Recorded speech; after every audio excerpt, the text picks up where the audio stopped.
Mike, it's enmeshment, not e-meshment. You know, there's an N in there, right? No. For real? For real. Are they two different words? No, the same.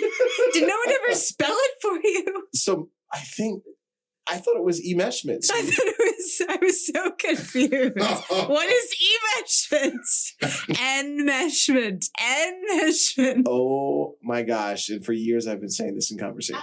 Oh my. Running a successful business often means dealing with stress, burnout, and exhaustion. That's why prioritizing your mental health at work is one of the most important decisions you'll ever make. Hi, I'm Leanna Lee. I'm Mike Vini, and this is Bettermental. Join us as we share tools, tips, and strategies to help you build better systems for health and business growth. Ready? Let's get to work. You know what I hate about the word benefit when it comes to mental health? It makes it seem like it's a privilege rather than just something that we should be. You mean like mental health benefits at work? Yeah, like perks. Like, oh, if you sign up with us, you'll get this gift or this like extra thing. And I'm like, no, mental health is not an extra thing. I'm a person with disabilities. It's not an extra thing. It's not something fun you tack on when I sign on as an employee. It should be an integral part of the workplace. I don't know. It just pisses me off. So, Leanna, I have been spending the past 2 years speaking more about mental health in the workplace than ever before. COVID-19 has led to a whole new conversation. I'll bet. And, we've got so many things going on right now with remote work. Some people are still adjusting to remote work life. Some are coming back to the office and then being told to go back. Some have to live through a hybrid model, as they're calling it. And it's, there's a lot going on here. And, when it comes to your team, having a healthy team and culture is a very important thing. I'm a corporate wellness specialist and I deal with this all the time. And one thing I always say to people is that mental health challenges and people challenges go hand in hand. True. Yeah. I mean, I have no argument for me. Right. Like, so chances are, if you're struggling with a mental health challenge right now, there might be a people challenge that goes hand in hand with it, And so it's really important that we look at both together. And so I have noticed that when it comes to small teams, large teams, I mean, you've got team issues that have always been there, like dysfunction and, power dynamics and dealing with confrontation and stuff like that. But when it comes to mental health, this is a whole new thing. And businesses nowadays are trying to address this. Many more are committed to doing this. You've worked with some fantastic companies, I hear, that have really, really made a difference with their mental health, which is fantastic. I think large companies kind of have to lead the way there, don't they? Absolutely. And I just got off the phone with one I was just telling you about prior to the start of this recording that I was just so impressed with. I can't say the name of the company, but so impressed. But you know what the company I'm impressed with the most? And this is what I think is like the beginning of people really getting on the bandwagon. This might have been now 4 years ago. The CEO's name his name is still Ben Conglington. And he's the CEO of Olark Chat Live. Mm-hmm. And it made news because one of his employees sent an email to some people on the team saying, hey, I need a mental health day, so I'm taking off tomorrow. Hopefully I'll come back refreshed the next day. The CEO got wind of this email and wrote her back and basically thanked her for sending this. Wow. And saying that's an example of what we should all do to bring our best selves to work. I'm paraphrasing it, but that was the thing. And of course, social media picks it up. It's like, oh my God, like this actually exists in the world. So when it comes to working with a team, this is really, really important. And lots of businesses are trying to jump on this bandwagon, right? And some of them are more successful than others. The thing that, as I was saying earlier, the thing that really annoys me about the way some companies are approaching this is that it seems to be they're looking at mental health as a trend, as something that you add on to employee perks and, benefits. And I think it should absolutely be added to or a part of employee benefits. But what concerns me is that's where it ends. They're like, okay, we've given you mental health days. We've given you flexible work schedule in quotation marks. And they're not really addressing the real issues. Like, you can still have a really stressful work environment and have to take a mental health. Like, what if your work environment is so stressful that you have to take a mental health day? Like, that doesn't address the problem. It just gives you kind of an awkward outlet. Oh, I'm sorry. My work is so stressful right now. I have to take a break from you guys. I'll see you on Tuesday. So it's just, I feel like we can do more. We as business owners can do more. As team leaders, we can do more. Those who are in a position of power and who are the decision makers with larger teams can do more. And I think it's just really important to, instead of looking at mental health as a perk or a benefit, think of it as a foundational part of your business, as a way to address those people problems and prioritize people in the workplace. So that's I love it. And to you, the listener listening right now, I mean, I just think what Leanna said is so important, because many people might be listening to this thinking, oh, I'm going to jump on the workplace mental health bandwagon or whatever. And it's not that at all. This is a change in how you do things, a change in how you view your business, change in your values, maybe even. So really, really important. And, there are things that you can start doing to help here. One thing that I always remind people is that everything starts at the top. The buck stops here. You're looking at me and laughing. Why are you laughing at me? Your chair keeps squeaking. I'm sorry. Well, the buck stops here because that's my chair. It's my chair. And actually, I think there's a way to adjust it, but we can do that later after the recording. And I'm sorry, guys. We're working with new equipment here. It picks up all sorts of sounds that it had before. I can hear everything. Oh my God. I'm sorry. This is so important. I'm sorry not to laugh at a chair squeaking. Again, the buck stops here because I bought the equipment for today. But the thing is, it starts with the leader. This is not something that, you can delegate off to someone else. And if the leader is committed to it, it's important. Taking an honest look in the mirror, if you are the business owner, taking an honest look in the mirror, not just at how you look, but how you're going about mental health in your workplace and how you're going about it with yourself. So important to do, because people follow you. If you're the leader, they follow you. So it's really important to get in touch with your own mental health. Yeah. And I think really that's something that I think some of the maybe the big names are starting to do that because maybe they can, they have that reputation behind them and this is a trendy conversation. But I feel like a lot of small business owners really struggle to take that on and to say, okay, I really need to prioritize this. But what that looks like is really starting with yourself and saying, okay, where am I mentally? Am I okay? It's been a rough couple of years. Like, what do I need in order to be present for my business and the people in it? What do I need so that I can become an example and an advocate for mental health in the workplace and have the spoons, the energy, the ability to drive these changes forward, because it takes a lot of time and energy and effort to rethink your business in this way. You're sort of in some ways you're rebuilding some systems from the ground up as we're going to discuss. So ask yourself, is this something I can take on?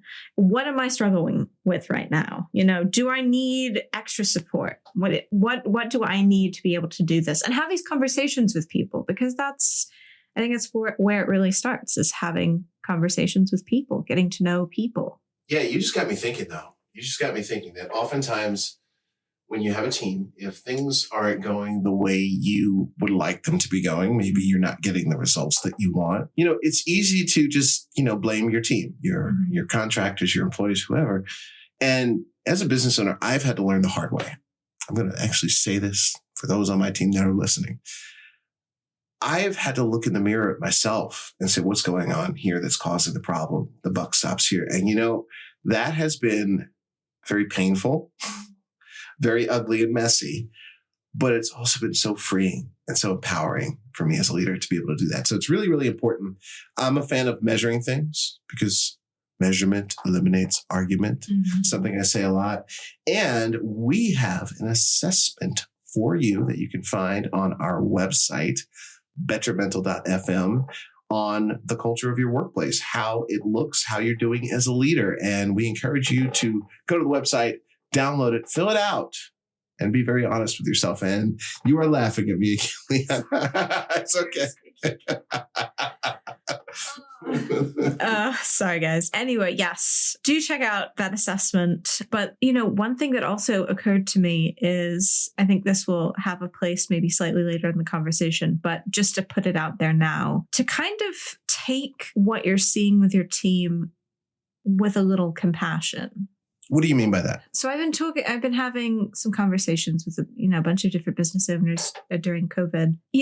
We've not all of us are well suited to remote work. It was a hard transition for a lot of people. Some people don't want to go back to the office. Some people don't want to stay at home. We're different people with different needs, with different stories, with different experiences. And I think the conclusion that everyone has come to is that what is going on in your personal life will follow you to work. That has been proved. There is no backing away from that. You simply cannot separate the two. I can't completely. leave work at the door. No, you cannot leave work at the door. You can't leave life at work or on the way to work. That was convoluted. I hope you get what I mean. But my point is, if you have an employee or a contractor who's uncommunicative, or maybe the performance is struggling, or you've had to talk to them several times, maybe don't just assume that what's wrong is work. Maybe consider that they have other things going on in their life, and that sort of may need to be addressed. I'm not sure, not being an HR professional, Mike can speak more to this than I can as a corporate wellness specialist, but I think that is a conversation that can be brought up in a very sensitive way. Oh my gosh, I can totally speak to this. So in my company, I'm the CEO and I have many contractors, but years ago, I had someone working for me and they started out well, but after several months, they weren't turning in things on time. There was lots of mistakes.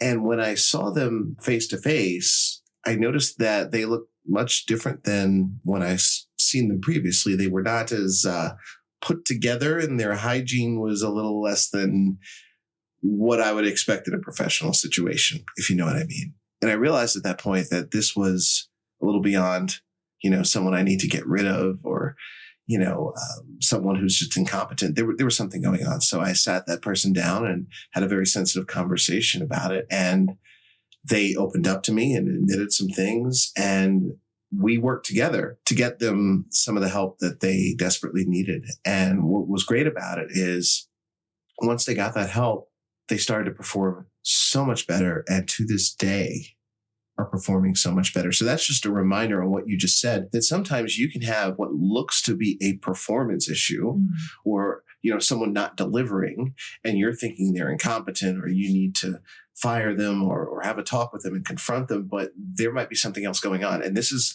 the whole point of compassion, is realizing that it isn't always what it seems. Absolutely. So, and that's kind of what I was trying to get at. Thank you, Mike, for wording that so well, is coming to this question of mental health with compassion, with empathy, as you get to know your workers, as you get to know your fellow team members, and just come to that in that spirit, which kind of leads me to the next point I wanted to make, which is, we mentioned earlier the term enmeshment. And I think that's so important because, no, Mike. Enmeshment? Enmeshment. Sorry. And I think that's so important because it really does describe in what the working relationship has become. And that's relationships that are really intertwined. So the boundaries have become kind of fluid because now our work and home is intertwined. Now our personal and work are not as defined as they were before the pandemic. And people are questioning that. They're saying, okay, well, is this a good thing or a bad thing? Is this what I want? Is this what I don't want? Is this causing stress or is this making stress better? I mean, we're not sure. We're still figuring it out. And the real answer is both. It can do both. So when you have these enmeshed relationships, when you have these really intertwined dynamics in the workplace, it's so important to make room for that compassion and that empathy. And from a business perspective, start to establish some foundational guidelines for communication and interaction. So you can start building that healthy work environment based on mentally healthy principles. So Mike and I, in our work together, we have, I don't know if I'd call them unspoken rules, because I guess they are, because we haven't written them. Well, you know what? As you're saying them, I'm going to write them down Okay, so we can have some rules. So go now for it. they're spoken rules because we're literally writing them down for the first time. So we have a weekly call to talk about podcast stuff and to just kind of catch up. And one of the first things we do, or the first thing Mike does really, is say, Leanna, how are you doing? That's what I say. That's what you say. And he means it. It's not like, oh yeah, I'm doing fine. How was your week? No, he really, really means it. He wants to know what has been going on in my life and what my mental health state has been for the past week. And so I tell him. So we have a little catch up. And yeah, and I think that's become such an important part of our interaction. It is. And I want to say something to that. You just brought up something that just reminded me. We often in our culture go, hi, how are you? Good. How are you? It's not even a question. It's like this Statement. It's a statement that we use to greet each other. But It's like, sup. Why is that the same question, isn't it? Yes. How are you? Sup? Whatever you use in your workplace, But the thing is, when I ask Leanna or anyone, well, first of all, we're doing this over Zoom usually. Mm-hmm. And I'm looking at you and I want to know, that doesn't mean I'm expecting you to go good. Mm-hmm. That doesn't mean I'm expecting you to divulge your personal problems in great detail if you're struggling, but it just means that I care. And I think that's what it comes down to, is when you greet someone and you're interacting with them and you're going to ask a question like, how are you? It's important to really make sure you care if you're asking that. Another question that you can ask, though, is, how is your week going so far? Has your day gone as expected? Another one that I love asking is, what's changed for you since we last spoke? Oh, that's interesting. You'll get some real answers from people that way. But again, it's all about your intention behind it. So sorry to interrupt you. No. I appreciate that. I think intention is really important, because we've talked about compassion. We've talked about empathy. So if you have the intention and you're truly interested and you do truly care about how their day has been, how their week has been, you're opening a door for conversation, a real, authentic, vulnerable conversation about mental health, which I think is really important. But a kind of another unspoken rule that we have is just being flexible with each other. We're both busy business owners. Mike travels a lot. I'm going to be traveling a lot in the next year or two. And we end up where we live in different time zones at the moment. We probably will for probably the rest of our lives. And so we have to accommodate different meeting times. Sometimes we have to cancel. Sometimes we have to move things. And sometimes that means, if one or the other or both of us just is struggling or is extremely busy, just saying, hey, can we do this another time? Can we, this is happening. I need this. This is not a good day for me. This hasn't been a good week for me. Can we blank? And it's, we really try to accommodate each other. And I think that's so important. And sometimes it also means switching roles a little bit. I tend to be more on the production side of things. Mike tends to be more on the marketing and strategy side of things, because that's where our strengths lie. But if he's like behind, he's got a task list, the length of his arm, and I happen to have some free time, I'll say, okay, well, what are you behind on? What can I do? And then he'll do the same for me. So it's really about, tag teaming at times and just being flexible and keeping up with each other. But I'd say the third thing is probably we're really brutally honest with each other. Oh, gosh. So this is so important. I'm really glad we're actually talking about this, not just for you listening, but for working together, you and I, Leanna, because this is bringing up some stuff. So brutally honest with each other prior to hitting record on this episode here. You shared with me how you were feeling, and it was brutally honest. And I thought that was a beautiful thing. In fact, I said to you, one of the things I love about you is that I feel I can be real around you because you say how you feel, I say how I feel. It is, and we listen to the other. It's not about, arguing and saying, why do you feel that way? Or feeling the need to be defensive. And that's been a great thing that I've gotten out of our relationship. But I think when you have clear communication where you can truly say how you feel, that's a good thing. But it's also important not to abuse that. And I want to bring this up because having this brutally honest communication is great, but you get into situations where maybe you're working with someone and you just are not keeping commitments and you keep throwing in the, I don't feel like it, or I'm too stressed for this. So it's really important not to use that as a weapon, but to use that when you genuinely need to communicate what's going on in your mind. Absolutely. Absolutely. And to give that just a little bit of context, this was a recording day. I came to New York to record with Mike. And this morning we got one episode out and my energy was gone. Like, I don't know where it went. I was struggling. So I told Mike, I said, I need a break. I don't think I could do this right now. And, I felt bad because he ended up having to rearrange some stuff to pick up recording again. But I was very glad I did because I'm now doing much better. And I'm glad that we not pushed through, but I'm glad I got space. And then we committed to getting this done in the second time block. And I think that worked out really well. And that's a whole other conversation about energy that we can go into another time. But yeah, it's really, like I said, it's really about guidelines, because what Mike and I have done is we've established these guidelines for ourselves of, checking in, of flexibility, of honest communication. And it's so important to think about what are the guidelines that you want to start laying down for your company, and how do you want the communication between yourself and your workers to look? How can you start encouraging those open conversations about mental health? And yeah, so what are your thoughts on that? I'm in total agreement with you. And I think another component of that is really getting to know the people you work with. Yeah. Now, this also is dependent on the size of your company. There's a point where it gets to a certain size. If you're the leader, you cannot get to know 100 employees or whatever, 100 people working for you. And there are different theories on what those numbers are, like when you get to a point where you just can't really know everyone personally. But it's got to be a thing that you try your best to do with the people that you work with the most. One of the ways you do that is by clarifying expectations. What do you mean by that? Well, you actually say this a lot. You say, I just want to be clear. But before we finish this call, Mike, I just want to be clear, just so we're clear, to clarify, yes. and no, it's a good thing. Please don't change it, because for me, it reminds me that no, we might have talked about all these things, but we weren't clear on what the next steps are, what's expected from each person. So that's taught me a lot. That's why I think that's a very good thing to do that. And it's something that I don't care how long you know the person. I don't care how long you've worked together, how long you've recorded podcasts together. We're going to need to clarify and re-clarify. And I think that's actually been one of the things for you and I that's really strengthened this relationship. So very good thing. The other thing is listening empathetically. And here's what I mean by this. In the book, The 7 Habits of Highly Effective People, Dr. Stephen Covey talks about the fact that most people listen with the intent to reply. So we're having a conversation. You're telling me about your favorite sports team, and I'm thinking about my reply about how they suck, and I'm about to tell you that. And I say that because that's how we converse with each other. We think about just replying, but when it comes to really getting to know someone, you have to listen with the intent to understand.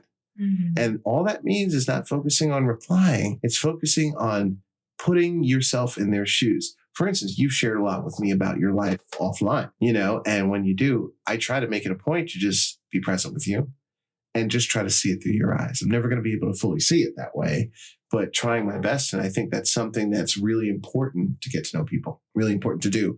The other thing that comes up for me is you got introverts and you got extroverts. Now, that's a spectrum in and of itself. That could be its own episode, by the way. But, some people are extroverted, meaning they gain their energy from being around other people. They're the life of the party. They need people. They need conversation, interaction. Then you have introverts, more like you and I, Leanna, that need to go onto the top of the mountain by ourselves in our hoodie and stay away from the world for days because we need our alone time. And so it's really important to understand that introverts and extroverts respond to things differently sometimes. And you might have an introvert who you're trying to communicate with, but they're done with people. They're out of spoons, as we like to say. So it's really important to be aware of that. And, even in our relationship, just one thing I want to say, even though we're both introverts, I still tend to be driven like a bull in a china shop. That's what I like to say. Like, I am on the move. I'm moving fast. You've gotten to see me in my workday, in a sense, like just boom, boom, boom, next thing, next thing, next thing. You don't work like that. So I realized that a while ago, and I said to myself, Mike, you're going to have to tone that down a little here. It's actually kind of hilarious because with most people I do, but with you, I think because you're at a higher level than I am naturally, I just like...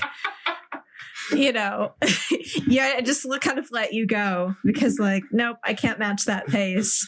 But yeah, no, it really is about understanding those dynamics. And, with introversion and extroversion, as you said, it's such a spectrum, sometimes hard to tell really what you're dealing with until you start having these conversations, until you start noticing things. And again, as you start actively listening to what people have to say, not just the words they're saying, but their body language and the pauses and how they're interacting with you and so forth. So yeah, absolutely. Yeah. And ultimately what this does, it builds trust. And that in and of itself will contribute to a mentally healthier company organization by doing that. One final thing with that, just a thought, if you think you already know your people well, strive to still get to know them more. You can always learn more. So what else is on your mind about this? Well, it was at this point when we were writing this outline, I was like, Mike, what about the research? What about the research? When does the research come in? And Mike's like, we'll get to it, okay? First, the other stuff is more important. I'm like, okay, but where does the research come? I like, if they're going to offer solutions, they need to do research. And so it was just kind of a hilarious conversation, but we're finally there. We're finally at the research. So the reason research kind of falls down the list, so to speak, it's incredibly important, but you need those guidelines. You need to get to know your team. You need to examine yourself as a leader before you start really taking practical steps towards, well, establishing guidelines is a practical step, but taking these tangible data-based steps towards making these changes in your business, because it really is, it needs to be based on that empathy, on that compassion, and on that awareness of what is going on around you. But yeah, this is a great time to start researching your team's unique mental health needs and to get a sense of the resources that are out there and how they can best serve you, your business, and the people that work there. So again, you got to get to know the team first, because once you get around to asking these questions, I'm not saying you're going to ask them personally, likely you're not, unless you are a very small business owner with like a handful of employees or a couple freelancers that you work with, or or a virtual assistant, whatever the case may be. If you have a very small team, you may do this in person.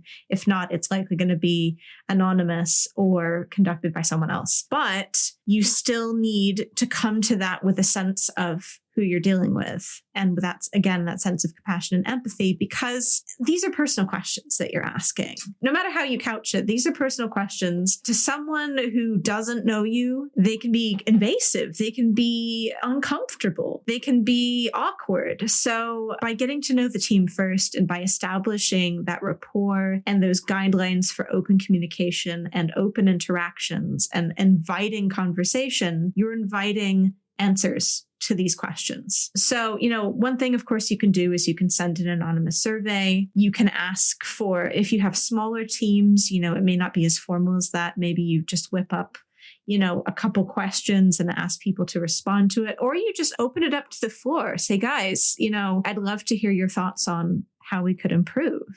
What are your thoughts on how, on our work environment and our work culture? And do you consider it a healthy work culture? And I say this with slight hesitancy because I know a lot of workers will probably not feel like they're in a position to be that honest with team leaders about the work environment, which is why, again, getting to know them and establishing those guidelines for open communication are so important. Otherwise, they simply will not talk. They simply will not be honest and open about their thoughts. If you don't invite people's opinions when you ask for them, they're not going to give it. And I think that should probably be its own episode, just that one thing alone. But however you choose to do it, whether it's an anonymous survey, whether it's kind of really, really mental health focused, and you really want to get a sense of the mental health issues that your team is dealing with, your team members are dealing with, whether it's a bit more environmentally focused, where you're trying to get a sense of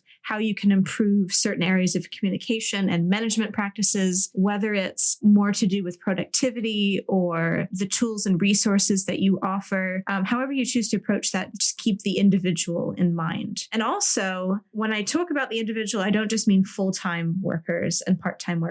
I also mean your contractors. And yes, I also mean your freelancers as well. The graphic designers that work with you, the copywriters that do your social media. If you're hiring anyone outside of your organization to be a part of the team, however temporarily, they're still part of that work environment. They're still an important part of that. And they still contribute to your business in a meaningful way. So I think it's crucial that you bring them in and you ask their opinion, even just like, what was it like to work with us? How can we improve? Do you have any suggestions what we can do as a work partner to improve our work environment and promote mental health? I don't know if I'm saying that correctly. If you have anything to add to that, please. No, I love what you said. And you know what? Ultimately, as we wrap up this episode here, practice. This is not a one and done thing. If you're going to listen to this episode and say, okay, I'll just try these things and that's it, they're not going to stick. And you know what? People aren't going to trust that the company really cares. This needs to happen over and over again. And even if you don't have all the answers on what people might be needing from you, it doesn't matter. Just start being consistent with it. And you're going to have to figure out what that is for you. We talked about foundational guidelines, and they should happen regardless of what's happening in the workplace. And you know what? As I was thinking about this, this is all about establishing culture. Like this, we could have talked about this episode as not even a mental health episode, but just, workplace culture 101. But the other thing that I want to bring up here as business owners, branding. Branding this is how we do it here. I'm seriously like branding. Let me say it again. Seriously, branding like that. I take branding very seriously. And this is how we do it here at the brand. This is how we do. She is totally doing the dance that goes with that song. I wish I could. And so these things are just so important to put in your culture, to put in your brand, and put in your life. It's going to make your company more productive, more profitable, and the world a better place. And just bringing that back around to the whole mental health perks / employee benefit conversation. Employee benefits are fantastic. EAPs are great. Mental health perks are fantastic. But again, it comes down to what you're building that on top of, not what you're adding to a potentially unhealthy or problematic or broken system. So you've got to look at the foundations and the systems that you have in place. And what we're trying to suggest here is that you push the fancy offerings to the side for the moment, because you can buy them at any time. They're fairly easy to implement. We're talking about really digging down into the source here and making sure that the business that you have built is a healthy one. So, we're not taking a Band-Aid approach. So you're rebuilding a healthy work environment from the inside out. And, these perks are valuable, and I hope you add them. I do hope you end up adding at least some of them, but they're not going to be useful if you don't invite open communication, if you don't have foundational guidelines in place, and if your business structures and systems and management practices and communication and policies about mental health conversations and openness about mental health and vulnerability and coming to these conversations with compassion and empathy. If you don't have any of that, then your employees are going to use your perks basically to take a break from you. And that's really not what we want. But just kind of as a disclaimer at the end of that, don't beat yourself up too much, because there's a huge difference between a healthy work environment and a perfect one. It does take time, it takes effort, it takes experimentation. As your employees, if you have turnover and you get a new set of employees, or you suddenly scale and you're dealing with more people, you have to add more managers to handle this. There's an ebb and flow, and it's going to take, but that's the thing, is it takes constant vigilance, it takes constant work, and that consistency and that commitment to it is really what's going to matter to the people that you employ day to day. So you're creating a healthy and stable foundation so that no matter who works there, when or for how long, they'll be in a healthy place. I love that. Well, thank you so much, Leanna, and thank you all for listening. Take care now.